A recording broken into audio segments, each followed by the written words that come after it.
प्यार में कभी कभी ऐसा हो जाता है, छोटी सी बात का फसाना बन जाता है।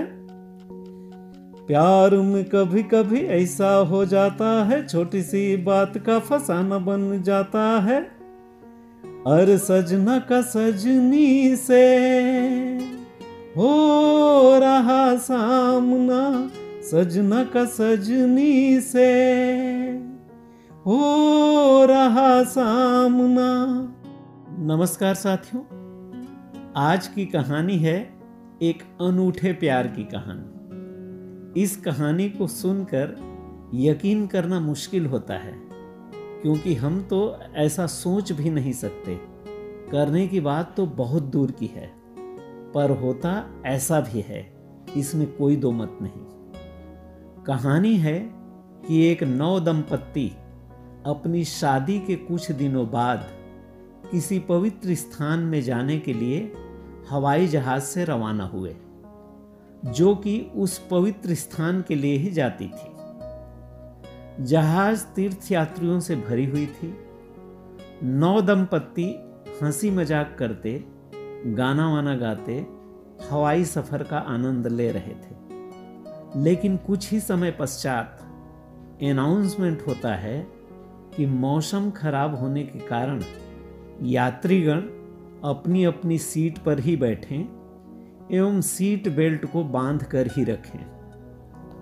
जैसा कि मौसम खराब होने पर हवाई जहाज कभी कभी बुरी तरह से डगमगाने लगती है, तो यात्रियों को स्वाभाविक रूप से डर लगने लगता है। जहाज उस दिन कुछ ज्यादा ही डगमगाने लगी, तो जहाज के लगभग सारे यात्री मन ही मन अपने अपने परमात्मा का सुमिरन या ध्यान करने लगे। डगमगाहट के भय से कई लोगों की चीख निकल जा रही थी, तो कई लोग जोर जोर से प्रार्थना आराधना करने लगे। इस नवदंपति में से वधू यानी लड़की भी घबराहट में प्रार्थना करने लगी, लेकिन लड़का पूर्ववत ही सामान्य ढंग से बैठे हुए गाना सुनता रहा। तो उसकी पत्नी कहती है कि तुम कुछ नहीं कर रहे हो, तुम्हें डर नहीं लग रहा?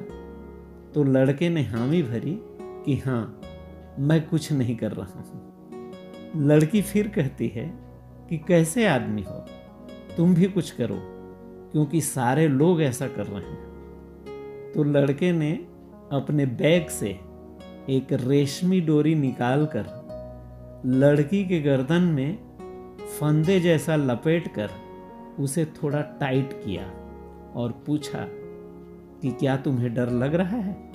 तो लड़की बोली नहीं। लड़के ने कहा क्यों? तो लड़की बोली वो इसलिए क्योंकि रस्सी तुम्हारे हाथ में है, ये डोरी किसी और के हाथ में होने से जरूर डरती। तो लड़के ने कहा बस, जैसे तुम जानती हो कि ये रेशम की डोरी मेरे हाथ में है, वैसे ही मैं भी जानता हूं कि मेरे जीवन की डोरी परमात्मा के हाथ में है। इस बात को सुनकर लड़की लड़के को विस्मयपूर्वक देखती रही। तो लड़के ने कहा कि भगवान को ये जरूर पता होगा कि हमारी जहाज डगमगा रही है।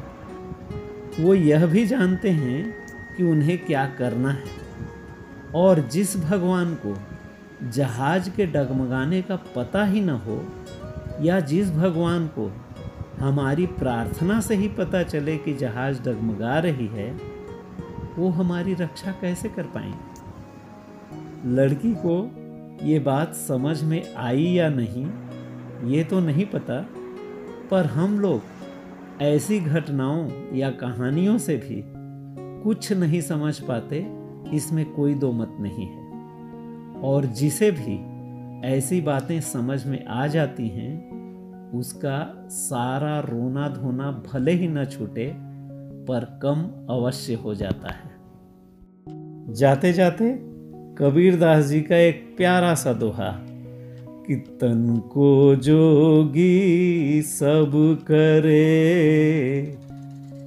मन को बिरला को तन को जोगी सब करे, मन को बिरला को। सहजे सब विधि पाइए, जो मन जोगी होए कबीरा, जो मन जोगी हो। मुझे सुनने के लिए बहुत बहुत धन्यवाद।